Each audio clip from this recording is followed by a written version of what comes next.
सभी दोस्तों को नमस्कार। स्वागत है आप लोगों का आरकेजीएस क्लासेस में। आज है 5 अक्टूबर। तो 4 अक्टूबर के जितने भी महत्वपूर्ण करंट अफेयर्स के क्वेश्चन हैं वो करने जा रहे हैं, जो आने वाले विभिन्न एग्जाम जैसे कि BPSC teacher, SSC, railway, UPSI इत्यादि एग्जाम के लिए महत्वपूर्ण है। ये केवल करंट अफेयर्स ही नहीं बल्कि स्टैटिक जीके भी शामिल होता है। तो वीडियो को अंत तक देखिएगा। तो आइए शुरू करते हैं आज का पहला क्वेश्चन। पहला क्वेश्चन है, हाल ही में किसने अंडमान और निकोबार द्वीप समूह के पास पहली प्राकृतिक गैस खोजी है? पहला है ओएनजीसी, बी है गेल, सी है ऑल इंडिया लिमिटेड और डी है इनमें से कोई नहीं। तो क्वेश्चन नंबर 1 का जो राइट आंसर हो जाएगा वो हो जाएगा all India limited. Question number answer number C जो है ऑल इंडिया लिमिटेड ने अंडमान और निकोबार द्वीप समूह में के पास जो पहली प्राकृतिक गैस खोजी है। हम बात कर लेते हैं अंडमान और निकोबार द्वीप की। तो सबसे पहले याद रखिएगा, जो अंडमान और निकोबार है इसको 3-4 भागों में बांटा गया है। तो इसका जो सबसे पहला भाग है इसे उत्तरी भाग कहते हैं, उत्तरी भाग। तो जो उत्तरी भाग है इसकी जो सर्वोच्च चोटी है वो है सैंडल पीक। सैंडल पीक जो है उत्तरी अंडमान की सर्वोच्च चोटी है। दूसरा है मध्य अंडमान। मध्य अंडमान इसकी जो सर्वोच्च चोटी है वो है डियो वैली। डियो वैली जो है सर्वोच्च चोटी है। तीसरा है आपका दक्षिणी अंडमान। दक्षिणी अंडमान इसकी जो सर्वोच्च चोटी है वो है कोयबो। कोयबो जो है दक्षिणी सर्वोच्च चोटी। और एक है लिटिल अंडमान। लिटिल अंडमान। तो यहाँ से 3 क्वेश्चन बन जाएंगे। उत्तरी अंडमान की सर्वोच्च चोटी सैंडल पीक, मध्य अंडमान की सर्वोच्च चोटी डियो वैली, दक्षिणी अंडमान की सर्वोच्च चोटी कोयबो। एक जो स्टेट है वह है कोको स्ट्रेट। कोको स्ट्रेट जो है ये क्या करता है, ये अंडमान को, जो कोको द्वीप है म्यांमार का, उससे अलग करता है। यानी अंडमान को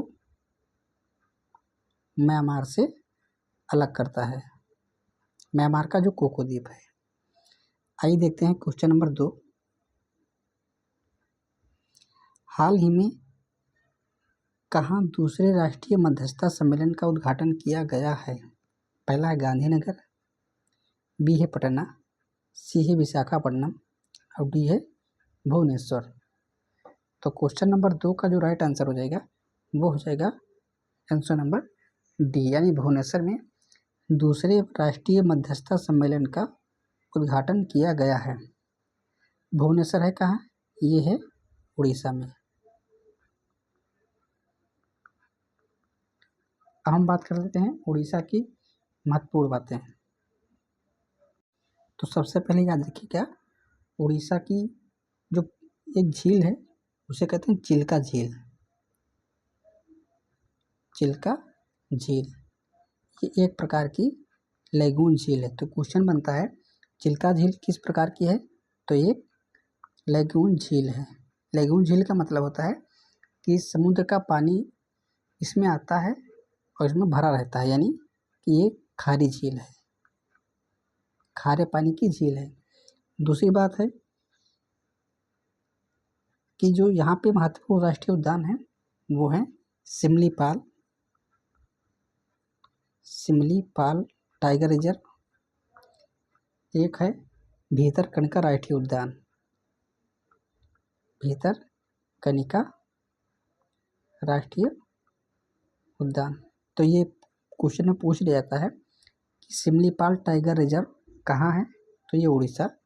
भीतरकनिका राष्ट्रीय उद्यान कहाँ है, तो ये भी हो जाएगा आपका उड़ीसा में। आइए देखते हैं क्वेश्चन नंबर 3। हाल ही में किस राज्य के गोकुल जलाशय और उदयपुर झील को रामसर वेटलैंड के रूप में नामित किया गया है? तो पहला है बिहार, बी है राजस्थान, सी है मध्य प्रदेश और डी है उड़ीसा। तो इसका राइट आंसर हो जाएगा Bihar, answer number B, Gokul जलाशय और उदयपुर झील। इसकी हम बात कर लेते हैं। तो ये है कहाँ पे, ये है आपका गोकुल जलाशय जो है ये है आपका बक्सर जिला, बिहार का जो है बक्सर जिला में। वहीं उदयपुर झील की बात करें तो नाम से है तो उदयपुर, इसका मतलब ये नहीं कि ये राजस्थान में है, ये है आपके पश्चिमी चंपारण में। तो अब जो टोटल भारत में जो रामसर साइटें हो गई हैं वो हो गई हैं 93, यानी अब टोटल हो गई हैं भारत में 93 रामसर साइट हो गई हैं। और बिहार में कितनी हो गई हैं, तो बिहार में हो गई हैं रामसर साइटों की संख्या 5, जिनमें से भी 2 नई हैं, गोकुल जलाशय ये है बक्सर में और उदयपुर झील ये है पश्चिमी चंपारण में। आइए देखते हैं क्वेश्चन नंबर 4। हाल ही में जारी ग्लोबल सेफ्टी रिपोर्ट 2025 में कौन शीर्ष पर रहा? पहला है फिनलैंड, बी है सिंगापुर, सी है स्वीडन और डी है नॉर्वे। तो ग्लोबल सेफ्टी रिपोर्ट 2025 की बात करें तो इसमें जो शीर्ष स्थान पर रहा है वो रहा है आपका सिंगापुर। तो 4 का राइट आंसर हो जाएगा आंसर नंबर बी। हम बात कर लेते हैं सिंगापुर की। तो सिंगापुर की जो राजधानी है वो है सिंगापुर शहर, सिंगापुर सिटी। सिंगापुर की मुद्रा की बात करें तो सिंगापुर डॉलर जो है सिंगापुर की मुद्रा है। आइए देखते हैं क्वेश्चन नंबर 5। हाल ही में कहाँ भारत के पहले एकीकृत ऑन्कोलॉजी अनुसंधान और देखभाल केंद्र का उद्घाटन किया गया? पहला है बिहार, बी है उत्तर प्रदेश, सी है उड़ीसा और डी है गोवा। तो क्वेश्चन नंबर 5 का जो राइट आंसर हो जाएगा वो हो जाएगा आपका गोवा, आंसर नंबर डी। अब हम बात कर लेते हैं गोवा की। तो गोवा में जो विधानसभा की सीटें हैं वो टोटल हैं, गोवा में 40 विधानसभा सीट है। दूसरी बात है गोवा के जो राज्यपाल हैं वो हैं अशोक गजपति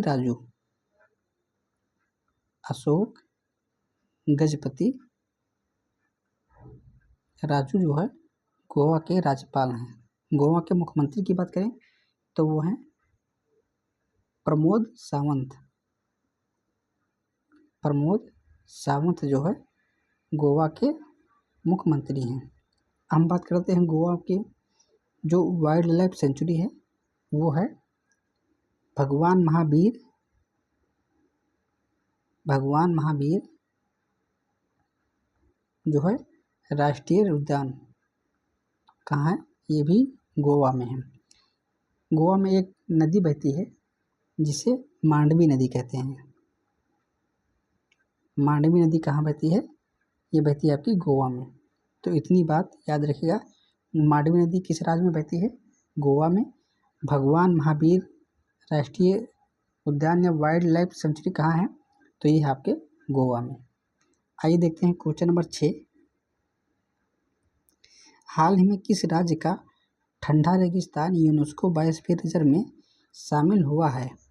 पहला है लद्दाख, बी है मणिपुर, सी है हिमाचल प्रदेश और डी है अरुणाचल प्रदेश। तो क्वेश्चन नंबर 6 का जो राइट आंसर हो जाएगा वो हो जाएगा हिमाचल प्रदेश का, आंसर नंबर सी, यानी जो ठंडा रेगिस्तान है हिमाचल प्रदेश का उसे बायोस्फीयर रिजर्व में शामिल किया गया है। अब हम बात कर लेते हैं हिमाचल प्रदेश की। तो हिमाचल प्रदेश में जो विधानसभा की जो सीटें हैं वो हैं टोटल 68। विधानसभा में जो राज्यपाल हैं वो हैं शिव प्रताप शुक्ला। शिव प्रताप शुक्ला जो है हिमाचल प्रदेश के राज्यपाल हैं। हिमाचल प्रदेश के मुख्यमंत्री की बात करें तो सुखविंदर सिंह सुक्खू। सुखविंदर सिंह सुक्खू जो है हिमाचल प्रदेश के मुख्यमंत्री हैं। हम बात करते हैं हिमाचल प्रदेश की प्रमुख झील, तो एक झील है सूरज ताल झील। सूरज ताल झील जो है ये हिमाचल प्रदेश की सबसे ऊंची झील है। इसके बाद हम बात कर लेते हैं हिमाचल प्रदेश के प्रमुख दर्रों की। तो सबसे पहला दर्रा जो है वो है आपका रोहतांग दर्रा। रोहतांग दर्रा। दूसरा है आपका बारालाचा दर्रा। बारालाचा दर्रा। तीसरा दर्रा आपका शिपकिला दर्रा। शिपकिला दर्रा। ये तीन दर्रे बहुत ही महत्वपूर्ण है। एक है रोहतांग दर्रा, बी है बारालाचा दर्रा और तीसरा है शिपकिला दर्रा। आइए देखते हैं क्वेश्चन नंबर 7। हाल ही में भारतीय वनस्पति सर्वेक्षण, इसे कहते हैं BSI यानी बोटनिकल सर्वे ऑफ इंडिया के निदेशक के रूप में किसने पदभार संभाला है? पहला है डॉक्टर कनाल सिंह, बी है डॉक्टर प्रतिभा सिंह, सी है doctor Ashok Singh, D doctor AK Jain. तो हाल ही में जो है BSI के जो निदेशक के रूप में पदभार संभाले हैं वो हैं डॉक्टर कनाल सिंह। अब हम बात कर लेते हैं BSI की, यानी जो बॉटनिकल सर्वे ऑफ इंडिया है, इसकी जो स्थापना हुई थी ये हुई थी 1890। तो क्वेश्चन पूछ लेता है भारतीय वनस्पति सर्वेक्षण की स्थापना कब हुई है? तो ये हुई 1890। इसका मुख्यालय कहाँ है? तो मुख्यालय है आपका कोलकाता। कोलकाता। तो मुख्यालय भी पूछ लिया जाता है BSI का। आइए देखते हैं क्वेश्चन नंबर 8। हाल ही में फीफा विश्व कप 2026 के शुभंकर का अनावरण किया गया, उनका नाम क्या है? पहला है जायू द जैगुआर, बी है मेपल द मूस, सी है clutch the wild eagle, D है इनमें से सभी, यानी ये सभी। तो 8 का जो राइट आंसर हो जाएगा वो हो जाएगा ये सभी, यानी तीनों जो है शुभंकर हैं फीफा विश्व कप 2026 के। आइए देखते हैं क्वेश्चन नंबर 9। हाल ही में भारत किस शहर में विश्व समुद्री खाद्य कांग्रेस 2026 मेजबानी करेगा? पहला है चेन्नई, बी है बेंगलुरु, सी है कोच्चि और डी है मुंबई। तो विश्व समुद्री खाद्य कांग्रेस WUSC जो है, WUSC का जो आयोजन होगा वो होगा चेन्नई में। अब ये है कहाँ? ये वर्तमान जो है, पहले इसे क्या कहते थे? मद्रास। 1900 क्या हुआ था कि 1969 में मद्रास को चेन्नई के नाम से कहा जाने लगा। हम बात कर लेते हैं चेन्नई की। तो चेन्नई में जो विधानसभा की सीटें हैं वो है आपकी 234 जो है विधानसभा सीट है। चेन्नई के जो चेन्नई वर्तमान में इसे क्या कहेंगे? तमिलनाडु। तो चेन्नई नहीं होगा, बल्कि इसका राइट आंसर सही चेन्नई होगा, लेकिन चेन्नई पड़ता है आपका तमिलनाडु में। तो 1969 में जो है मद्रास का नाम परिवर्तित करके तमिलनाडु किया गया। तो हम बात करें तमिलनाडु में जो विधानसभा सीट है वो है 234। तमिलनाडु के जो राज्यपाल हैं वो हैं RN रवि। RN रवि जो है तमिलनाडु के राज्यपाल हैं। तमिलनाडु के CM की बात करें तो CM है आपके MK स्टालिन। MK स्टालिन जो है तमिलनाडु के मुख्यमंत्री हैं। तमिलनाडु में जो है दो राष्ट्रीय उद्यान हैं जो हर एक एग्जाम में पूछ लिया जाता है। एक है Mudumalai tiger reserve, Mudumalai tiger reserve, और दूसरा है आपका मुखर्तू नेशनल पार्क, मुखर्ती नेशनल पार्क। तो ये एग्जाम में पूछ लिया जाता है कि मुदुमलाई टाइगर रिजर्व कहाँ है, तो ये है आपका तमिलनाडु में, और मुखर्ती राष्ट्रीय उद्यान कहाँ है, तो ये भी आपका है तमिलनाडु में। आइए देखते हैं क्वेश्चन नंबर 10। हाल ही में किस देश ने स्वायत्त परिवहन के लिए पहला सॉवरेन मोबिलिटी क्लाउड का अनावरण किया? पहला है भारत, बी है यूएई, सी है बांग्लादेश और डी है चीन। तो क्वेश्चन नंबर 10 का जो राइट आंसर हो जाएगा वो हो जाएगा आपका यूएई, आंसर नंबर बी। अब हम बात कर लेते हैं यूएई की। तो यूएई का जो राजधानी है वो है आपकी अबू धाबी। इसकी राजधानी पूछ लिया जाता है तो इसकी राजधानी है अबू धाबी। और इसकी जो मुद्रा है, यूएई की मुद्रा की बात करें तो मुद्रा है दिरहम। तो बेसिकली यही तो पूछ लिया जाता है कि यूएई की राजधानी कहाँ है, अबू धाबी, और इसका मुद्रा क्या है, दिरहम। आइए देखते हैं क्वेश्चन नंबर 11। हाल ही में भारत और किस देश ने दो सीमा पार रेलवे लाइनों बनाने का फैसला किया है? पहला है बांग्लादेश, बी है नेपाल, सी है भूटान और डी है चीन। तो क्वेश्चन नंबर 11 का जो राइट आंसर हो जाएगा वो हो जाएगा भूटान, यानी भारत और भूटान के बीच सीमा पार से दो रेलवे लाइन बनाई जाएंगी। अब हम बात कर लेते हैं भूटान की। तो भूटान की जो राजधानी है वो है थिम्पू। थिम्पू या थिम्पू जो है भूटान की राजधानी है। इसकी जो मुद्रा है वो है भूटानी रुपया। भूटानी रुपया जो है भूटान की मुद्रा है। आइए देखते हैं क्वेश्चन नंबर 12। हाल इटली के प्रधानमंत्री जॉर्जिया मेलोनी की आत्मकथा I am Giorgia my roots my principle के लिए प्रस्तावना किसने लिखी? पहला है अमित शाह, बी है नरेंद्र मोदी, सी है डॉक्टर एस जयशंकर, डी है निर्मला सीतारमण। तो क्वेश्चन नंबर 12 का जो राइट आंसर हो जाएगा वो हो जाएगा नरेंद्र मोदी। तो यहाँ से 2-3 क्वेश्चन बन रहे हैं। पहला क्वेश्चन ये है कि इटली की प्रधानमंत्री कौन है, तो ये है जॉर्जिया मेलोनी।